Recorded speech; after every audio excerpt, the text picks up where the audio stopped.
আজ আমি আপনাদেরকে দেখাচ্ছি নিগভিশন ক্যামেরার নিগভিশন ডিভিআরেতে কীভাবে প্লেব্যাক আপনার পেন ড্রাইভে ব্যাকআপটা তুলবেন। তো প্রথমে কি করবেন, রাইট ক্লিক করে মেনু অপশানে যাবেন।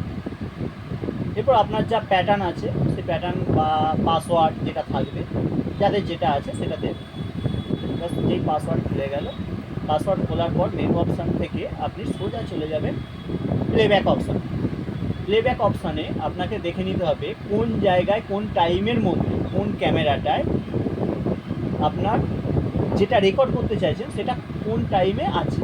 তাহলে প্রথমে ক্যামেরা সিলেক্ট করবেন, তারপরে এখানে ডেট টাইম সিলেক্ট করবেন। ডেট টাইমটা সিলেক্ট করার পর আপনি এখানে টেনে দেখে নিলে যে আমার কোন জায়গায় কোন ক্যামেরাটায় আছে ব্যাকআপটা রয়েছে। এখানে ডেট টাইম রয়েছে, সেই টাইম অনুযায়ী আপনাকে দেখে নিতে হবে। আপনি যেই জানতে পারলেন, মনে করুন আমি এখানে দেখছি ব্যাকআপটা তুলব, আমার এই রেকর্ডটা হয়েছে 17:54, তো এই ব্যাকআপটা তুলবো। আমি এখানে টাইমটা দেখে নিলাম 17:54 থেকে আমি ব্যাকআপটা তুলব। তার একটু আগে বা তার একটু পর থেকে আমি ব্যাকআপটা আমার পেন ড্রাইভে নেব। তো আপনি যখন টাইমটা সিলেক্ট করে নিলেন সেই টাইমটা আপনাকে মনে রাখতে হবে কটা থেকে কটার মধ্যে।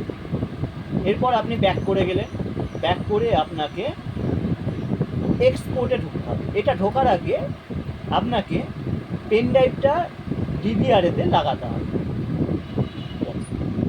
আপনাকে একটা পেন ড্রাইভ নিতে হবে এবং এই মাউসটা যেখানে আছে এই মাউসের কাছে ইউএসবি পোর্টে আপনাকে লাগিয়ে নিতে হবে। আমি এখানে লাগিয়ে নিচ্ছি। এবার আমরা স্ক্রিনে চলে আসছি। এখানে আমরা পেন ড্রাইভটা লাগিয়ে নিয়েছি। এরপর আমরা এক্সপোর্টে ঢুকলাম। এক্সপোর্টে ঢোকার পরই এখানে start and end time record, মানে কটা থেকে কটা পর্যন্ত আমরা রেকর্ডটা নিতে চাইছি সেটা আমরা এখানে সিলেক্ট করে নেব। সরি, এক্সপোর্টে গেলাম।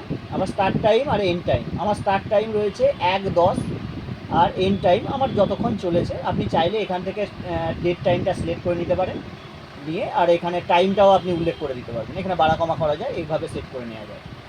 এটা হলো স্টার্ট টাইম, তারপরে আপনি এন্ড টাইমটাও দিলেন। আমার যতটা হয়েছে আমি এখান থেকেই দেখে নিচ্ছি, প্লাস টাইমটা এই টাইমের মধ্যে। টাইমটা সিলেক্ট করার পর আমি এখানে সার্চ করে নেব। মেশিন নিজে নিজে সার্চ করে নেবে, নিয়ে আমার রেকর্ডটাকে দেখিয়ে দেবে। এখানে দুটো অপশান আছে, চ্যাট আর লিস্ট। তো চ্যাটে আমি ক্লিক করবো না, আমি লিস্ট হিসাবে দেখে নেব। এখানে দেখে নিলাম কোন টাইম থেকে কোন টাইমটা রয়েছে। এটা আমার উপর নিচে করা যায়, এটাকে টেনে উপর নিচে করে নিলাম, নিয়ে দেখে নিলাম। আমার এই মুহূর্তে মনে হলো আমার এই ক্যামেরাটার, এই যে 1 নম্বর ক্যামেরা, এর এই 4টে ফুটেজ আমার লাগবে। এই টাইমটা দেখে নিলাম, আমি যে টাইমটা প্লেব্যাক করে দেখেছিলাম সেই টাইমের সঙ্গে এই টাইমটা অ্যাডজাস্ট করে আমি দেখে নিলাম যে এই 4টে ফুটেজ ওই টাইমের মধ্যে হয়েছে। তাই এই 4টে ফুটেজ, এই যে দেখাচ্ছে 18:06:34, এখানে 18:06, তারপরেও এক্সট্রা রয়েছে, এটাকেও সরানো যায়, সরিয়ে দেখা যাবে।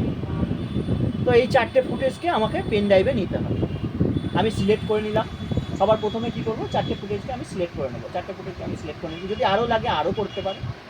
আপনার যে টাইমের মধ্যে দরকার সেই টাইমের মধ্যে দেখে নিলেন। আপনি চাইলে সেই টাইমের মধ্যে ভিডিওটার মধ্যে যে মানুষটাকে দেখতে চাইছেন সেটাকে যদি না পান, আপনি প্লেব্যাক করে এখানে প্লে করে দেখা যাবে, সেই অপশানটাও রয়েছে। আপনি প্লে করে দেখে নিলেন যে না, এই ফুটেজটা আমার লাগবে না। যদি আপনার মনে হয় না এই ফুটেজটা লাগবে না, পরের ফুটেজটা দরকার, তো পরের ফুটেজটাই ক্লিক করলে, ক্লিক করে আপনি প্লেব্যাকে আবার চালিয়ে একবার দেখে নিলেন, না এখানে সেই মানুষটা রয়েছে।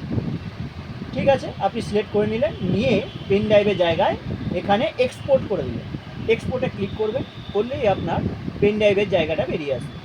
দেখুন ডিভাইস নেম, আমার অলরেডি ডিভাইস ইউএসবি ডিভাইসটা লাগানো আছে, তাই ইউএসবি ডিভাইসটা আছে, তাতে অনেক ফোল্ডারও আছে। তো তার সঙ্গে সঙ্গে আমি এখানে ডিফল্ট অপশানে সেভ টাইপ, কোন মোডে সেভ হবে, আমার MP4 আছে, AVI আছে। আমি একবার MP4 মোডে সিলেক্ট করে নিলেই হবে। আপনার যদি কোনো কারণে আপনার প্লেয়ার MP4 মোড সাপোর্ট না করে, সেক্ষেত্রে আপনি AVI মোডেও প্লেব্যাকটা করতে পারেন। তো আমি প্রথমে MP4 মোডেই করছি, করে আমি এখানে যদি একটা নতুন, অনেকগুলো জিনিস আছে, আমি একটা নতুন ফোল্ডার নিতে চাই। তো এখানে অপশান আছে নিচেতে নিউ ফোল্ডার, আমি একটা ক্লিক করে নিলাম, ফোল্ডারের নাম দিলাম ব্যাকআপ, আমি একটা নাম দিয়ে দিলাম, দিয়ে ওকে করে দিলাম। তাহলে এই নামে আমার একটা ফোল্ডার ক্রিয়েট হয়ে গেল।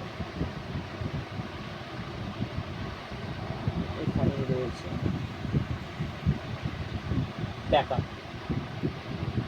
তো ব্যাকআপটা সিলেক্ট করে নিলাম, নিয়ে আমি এক্সপোর্ট করে দিলাম, এই এক্সপোর্টে ক্লিক করে দিলাম। এখানে রয়েছে প্লেয়ার অ্যান্ড লগ, এটা রয়েছে ভিডিও প্লে অ্যান্ড লগ, আর এটা রয়েছে প্লেয়ার, আর এটা অনলি প্লেয়ার। আপনি যে কোনো একটা সিলেক্ট করে নিতে পারেন, নিয়ে ওকে করুন। একটা ফাইল গেল, দুটো গেল, তিনটে গেল, চারটে,